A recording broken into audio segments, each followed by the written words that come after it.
So greetings, friends and followers. This is Nurses Talking. I am Del Barzi, as always. If you like what you see and hear, subscribe, comment. We'd love to know what you think. And on this show, we speak with nurses anywhere on the planet, anywhere on the globe, and at any stage in their nursing career, whether they're students or retirees or anywhere in between. And so today, I'm very, very, very pleased to welcome Beth Boynton. And Beth is an RN, MS, CP. She's a certified applied improvisation practitioner. She's a leadership consultant. Her work focuses on respectful communication, collaboration, and culture in healthcare and other businesses. Beth is a pioneer in developing improv as an experiential teaching strategy for skills associated with emotional intelligence and communication. She's the author of several books on communication healthcare and the co-author of a book on complexity leadership for nurses. The revised reprint of her textbook, Successful Nurse Communication, Safe Care, Healthy Workplaces, and Rewarding Careers, will be published by F.A. Davis in December of this year, which is 2022. And she's a member of the Human Dignity and Humiliation Studies Education team. And she can be reached at beth@boynton.com. And her contact info will be in the description box. So welcome, welcome, welcome, Beth. Thank you so much. Thank you, Dale. I'm very, very, very, very happy to be with you. Thanks. So usually I want to know why people are nurses. So why you? Well, I mean, I always had an interest in healthcare, but I didn't start out as a nurse. I had a degree in biochemistry, and then I was kind of, I don't know, maybe floundering around a little bit. I was doing some teaching and some work with hazardous waste, environmental stuff. And I kept seeing there were all these ads, you could go anywhere as a nurse, and there were, all sorts of ads in the 80s probably. And at one point, I had a conversation with a friend of mine's mother who was a retired nurse.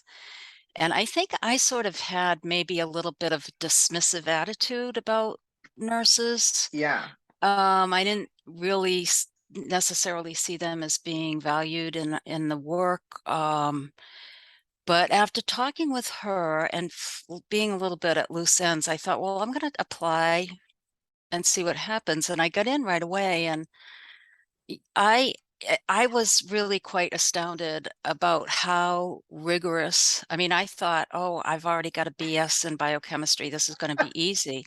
And it wasn't. It wasn't. So, I mean, that was a really interesting. Yeah, eye-opener for you? Yes, thank you. Yeah, I was like, oh, wow. Wow. Yeah. Yeah. Okay. So as someone then who actually came into the field from other, having had other careers, having had other spread out in other areas, once you got to working, was it challenging for you? Yes, definitely. I mean, I want to say I loved school. I was very excited once I got in and started to see what kinds of possibilities and the challenges. When I got out, though, I had some early experiences that were also awakening, but not in a positive way. Some of I remember early on a patient who tried to choke me. And when I told the surgeon, he said, oh, well, that patient's withdrawing from morphine. And so I was like, oh, okay. But we never looked at, what was the experience for me? I didn't even think about that until years and years later. And some other, just the workload. I was like, I think in retrospect, I was like, I want to do a good job, but it was really hard to do that in the environments that I was working in. Yeah. So, and as you talk about someone attempting to choke you, that's one of the things that we don't talk about much. It's the assault. Yeah. that nurses experience, whether it's verbal or the gamut. Yeah. We don't talk Yeah. about it much, and we don't Yeah. address how it affects you, how it affects us. And we just try to, bottle it up and Right. keep Go on on. to the next Yeah, crisis. Yeah. yeah. Yeah. Until it explodes or it takes its toll, and Mm-hmm. that can't be a good thing. Yeah. Yeah, yeah. Yeah. So, what kind of areas have you worked though? Well, once I got my bearings, I found that I really liked occupational health. I had an opportunity to work in occupational health, and that gave me a lot of autonomy. Yeah, And yeah, and also, a healthier population, I think maybe was yeah, yeah, um and I got that gave me a lot of insights into, as a nurse, and I was contracted out by a hospital, so I didn't work directly for the company, but I ended up getting to be a nurse at a variety of, like a printing press company was one of them. And this was a huge factory, and they had the engineers and they had the senior level. So the thickness of the carpet kept getting higher as you go up the ladder. But I got to see some really interesting perspectives on yeah, what happens when somebody's injured, and always being a patient advocate, um, and seeing how sometimes if there wasn't a collaborative um, energy between management and the person who yeah, was injured, that it ended up getting to be like this polarized, yeah. and the employee would often only have his or her injury as power. And so then things would get twisted up, and people would stay out of work, or there would be, so, I mean, oftentimes there were really good outcomes. And I got to do things like advocate for a different desk for somebody, or things Hmm. like that that were Hmm. helpful. But it Hmm. was really just an interesting to see the different perspectives. Yeah, yeah, yeah, yeah. And that's what, and that really is one of the goals of this challenge, of this channel, is to show just where we are. Hmm. Just where we are, where we can be, and where nurses are doing all kinds of things, and what they bring to the table. So Lots of that's one thing I'll say, even when I talk, even though I have had some challenges and ups and downs, I think probably many nurses have, but all in all, I've had a lot of different opportunities, and I've never been out of work, that's for sure. that's two things actually. You're never out of work and you're never bored. Yeah, right. Yeah. Yeah, you're never bored.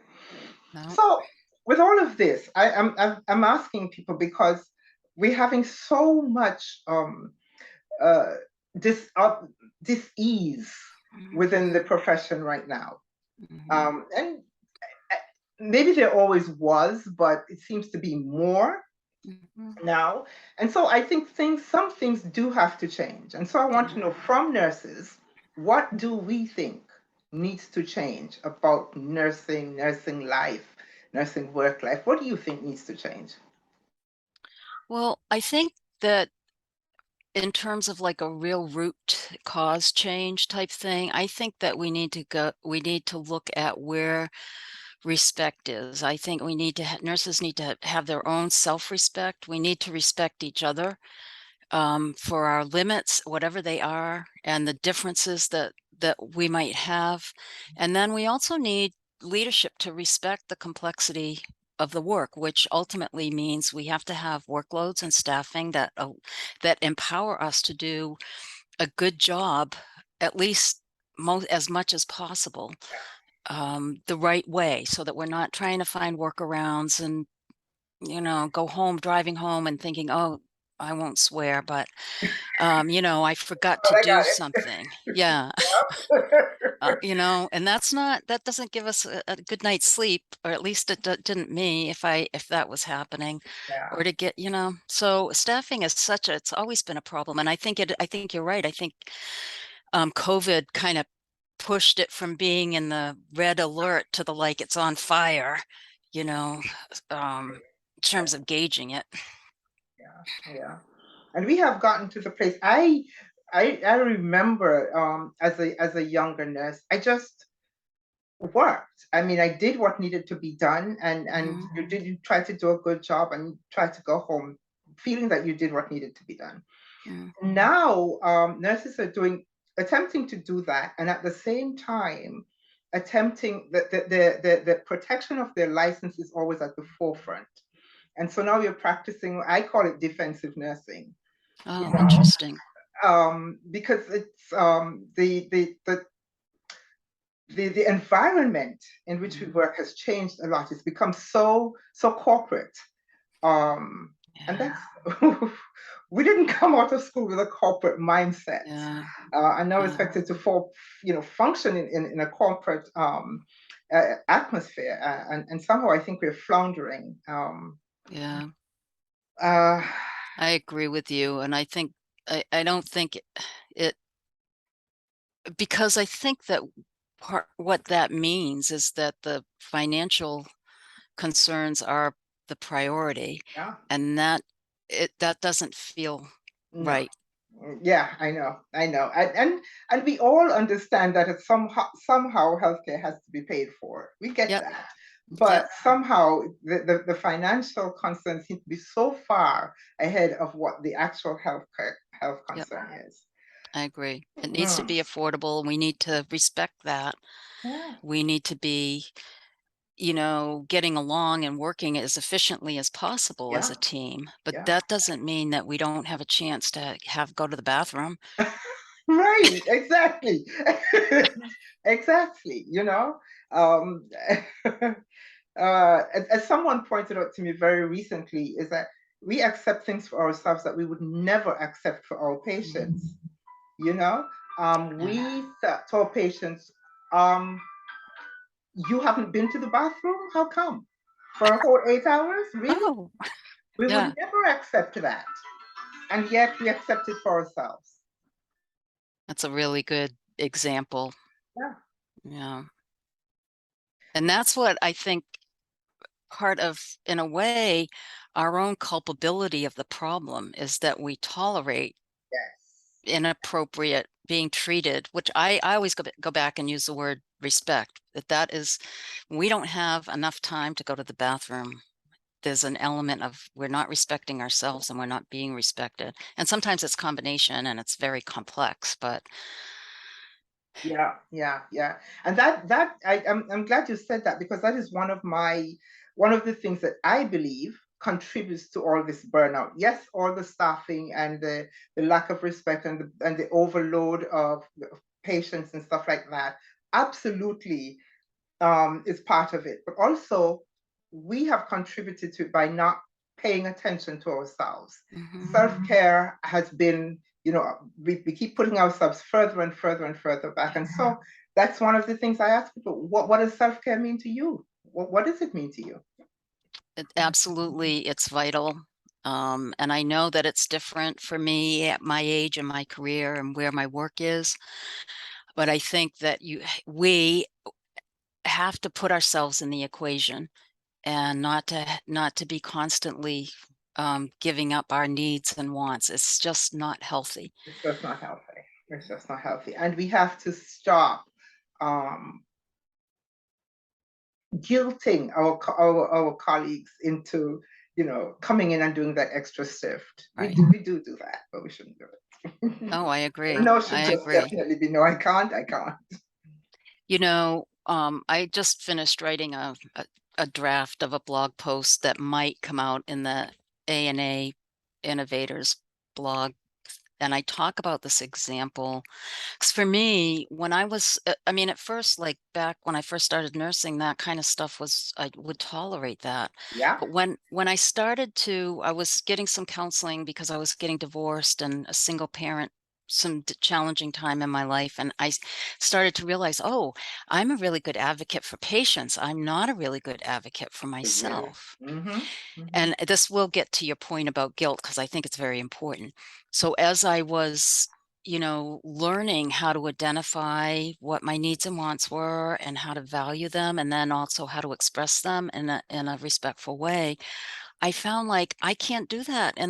I was in home health at the time, and I remember once very specifically that I was asked to work overtime on a weekend that my son was with me and we had plans. And I said, I'm sorry, I can't. My son's with me. And my boss said, well, we need you to be a team player, so you know where the door is. And my peers would say, I had to work weekends when my kids were little, Yeah, yeah, or yeah. it's just one weekend. Mm-hmm. And it's Mm-hmm. like, you know what? No, Uh-huh. I said no, Yeah, you exactly. know, Exactly. maybe, Exactly. maybe there would be room for compromising and working a couple hours or something, but don't invalidate me. When we invalidate patients, that's Yeah. awful. Yeah. Exactly. Exactly. That's right. So you are medical improv. Mhm. You're a pioneer. I am, yes. So tell Yep. me about that. So this was back around the same time where I was doing the personal work. I was also taking a community improv class Uh-huh. with my son, who was probably around 10 or so at the time.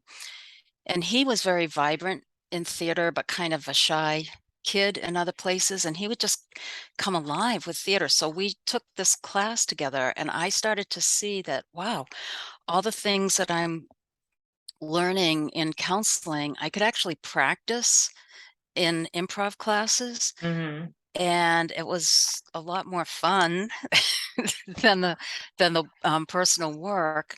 And so I just started to develop this lens where, huh, that's interesting. If we do this activity, that helps me to become aware of what's going on for me. I might have a little hesitation to share an idea, so that helps me to learn how to speak up a little bit Mm. better, which we Mm-hmm. know is a really important issue in health nursing and healthcare, and also to listen and to be present, um, how to validate and collaborate with other people, how to be flexible and adaptable.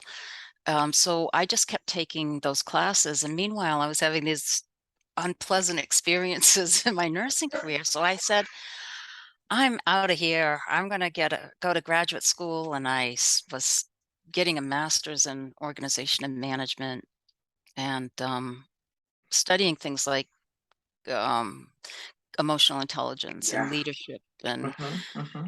um, uh, uh, uh, organizational behavior, and even like Yeah. complex thinking, systems thinking. Yeah. Yeah. So I developed a model in grad school to teach emotional intelligence using theater games, because I was seeing how effective it was. And I just started to study those kinds of things. And I get out of school, and I was using that model for a while. I was still working per diem as a nurse, in home health mostly, Yeah. gave me the Mm-hmm. flexible hours. Right. But there was a period where I wasn't like excited about it. I was just doing it to make ends meet. Then I was invited to teach a class at Antioch University. It was called Contemporary Issues in Healthcare. And this was around the turn of the century, where the Institute of Medicine was publishing remember the book, Crossing the Quality Chasm? Okay. And that's when we were finding out, oh, well, we were making Yeah. a lot of mistakes because there was communication problems. Mm. And so that was the textbook. So I had to like really dive into that book. And there were it was interdisciplinary group of mostly seasoned healthcare professionals, a couple nurses I remember. And we just had these amazing conversations about what problems and creative solutions. And I was just like, it just turned me on. I felt like it gave me a kind of a booster shot in terms of, looking at what's good about healthcare or even great about healthcare, Yeah. and also having some honest, open dialogues about what we could do better. And so I just said, well, the same stuff that I'm teaching kids really is about communication. So why Mm-hmm. don't I start a communication business? And I started providing workshops. And that led me to, because I was taking improv classes, I would just I insert these simple little activities in my classes. And I realized, you know, I can talk about listening, and I have done that before, but it Mhm. is not an effective way to learn the skill. Mhm. You know, it's what works is giving people experiences where Yeah. they can practice and Mhm. talk about it Mhm. with their friends in a fun way, out of the chaos of the high stress, high stakes work. Yeah. So I just more and more have focused on the improv part. And there was a professor out at Northwestern University, Katie Watson, and she was teaching medical students improv Yeah. for like leadership. Mhm.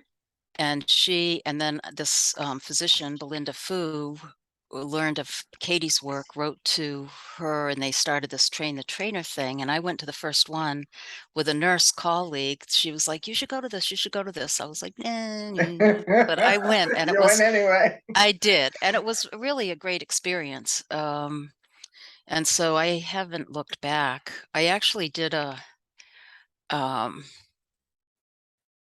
actually, before that, I was in New York. I did a proposal to use improv to teach communication and collaboration, and I did this activity called Overload with it was theater students and nursing students and maybe some other healthcare people. And that was an activity I had never taught before. Um, it was supposed to be for focus and concentration. And what it is, and I could, well, so one person stands in the middle and they're supposed to count to 100 by 4, Mhm. while somebody is in front of them. They're doing little gestures, and so Yeah. the person's supposed to follow them. Then person over here is asking very simple, like math questions, like what's 1 plus 2. Mhm. And then over here, somebody's asking like very simple personal questions, like how Mhm. many kids do you have? And so when I saw this acted out, I was like, "Oh my god." It was like it made that's what it's like to work as a nurse. It's like this constant like interruption. And you could see the stress levels like going up like Yeah. within 30 seconds for the person. And I came back and I did this little in my dance studio. I pay $75 to this high school student. He filmed it, interruption awareness, Uh-huh. Uh-huh. a nursing minute for patient safety. And there's and so that that YouTube came out about 10 years ago now, but there's a couple moments where there are a couple nurses that came to this, and one of them is being asked how many kids she has, and she goes like, this many. And she's the nicest, sweetest person, but you just see But how you in 30 see. seconds of this assault. Mhm. Mhm. And so then we just had these wonderful questions about why is it important to recognize how stressed we're feeling, and how can we honor that in each other, and what's healthy, respectful ways to set limits around Yeah. that, because Yeah. it's different for each of us, and what I can do. Sorry, I feel like I'm talking a lot. No, no, no, that's fine. It's perfect. It's I'm like perfect. It's going, perfect. You talked about just now about how to recognize the stress we're feeling. mm, And one thing that just immediately came to mind, because I talk about this all the time, is the boiled frog syndrome thing. Is, if mhm, you put a frog in cold water and just heat it up, and that's what we do. yeah. That's what we do, and we don't recognize it until the whole thing explodes. Yeah.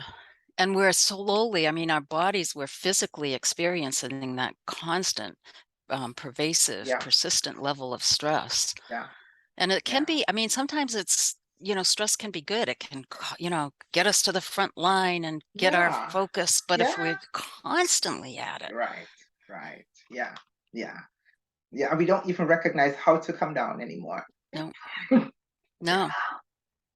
yeah.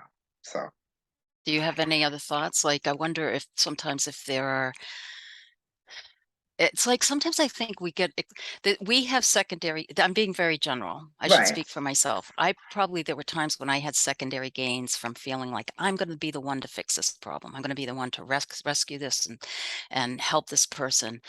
And so that's like my stuff. Yeah. But also that kind of behavior, I think, gets exploited in many healthcare systems, Yes. and we get taken advantage of. Yes.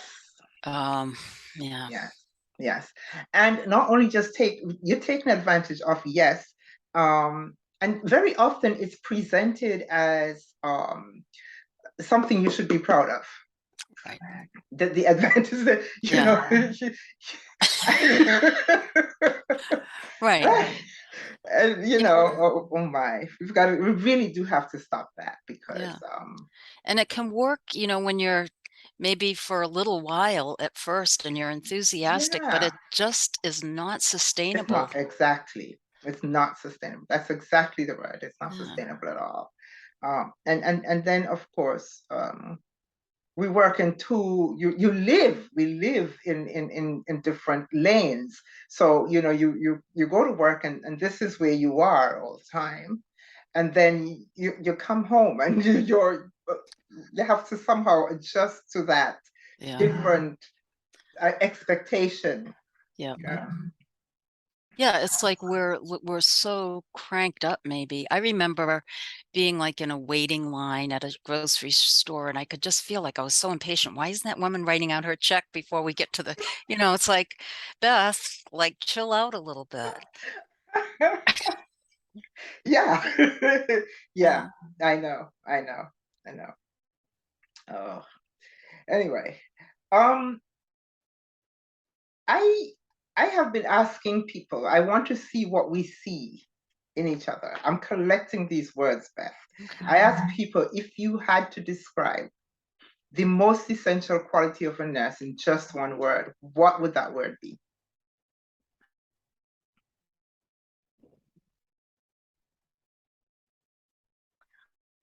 I think, and this might be cheating, but I think it's self-respect. No, that's not cheating.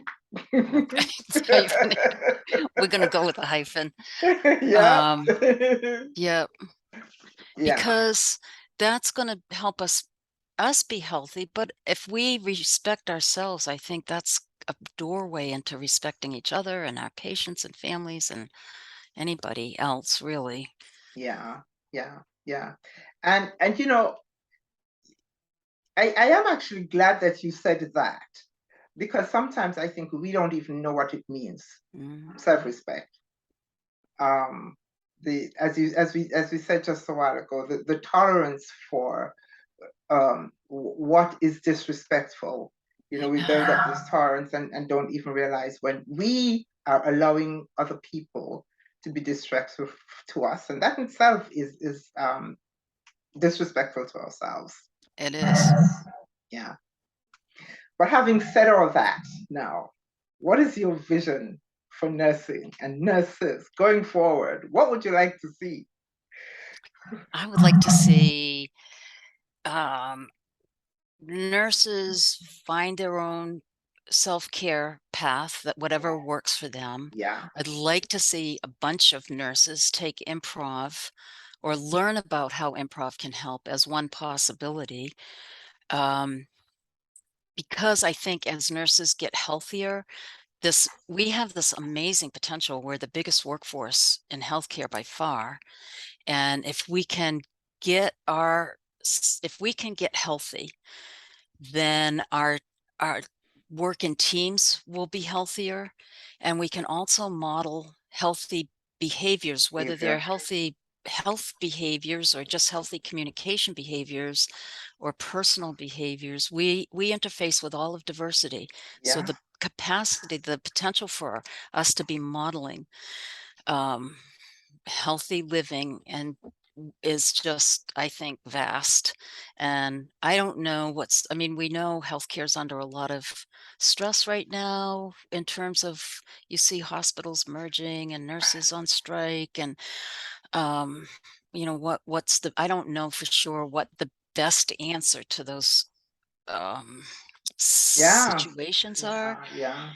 But I do think that if nurses get healthier, we have the capacity to co-create and lead um, Yeah. in big vision and small vision ways.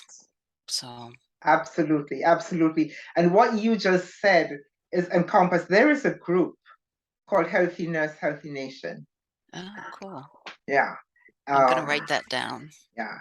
It's a Facebook group called Healthy Nurse, Healthy Nation. And that, what you just said, encompasses that whole thing. That we can actually model healthy behaviors on all levels, in Yeah. all areas. All over the world, right? All over the world, all over the world, all over It's the world. potentially transformative. Absolutely, absolutely. And as I speak to nurses, and as at the beginning I said, I speak to nurses everywhere. It doesn't matter where we are on the planet. If we're 12 hours ahead, I'll get up at 3 o'clock in the morning to talk to somebody. It doesn't matter. But I've spoken to nurses in Nigeria, in Sweden, in New Zealand, in the Caribbean, and we all have one thing in common. We're all feeling this frustration, even in areas where we think that healthcare is better managed or managed differently. I'm still hearing the frustration that we're feeling as nurses. So hopefully we can spread this, make this a global thing. Yeah, I think that I don't know, maybe it won't be in our lifetime, but I think that's the direction that we're headed. And maybe this might be me seeing the glass 3/4 full, but maybe the fact that there are the nurses who are frustrated in different parts of the world, that's going to lead to what can I do to impact positive change? Exactly. And that again is another goal of this, because very often we feel these things. And we don't have a venue or a platform to express it, and we just keep it in.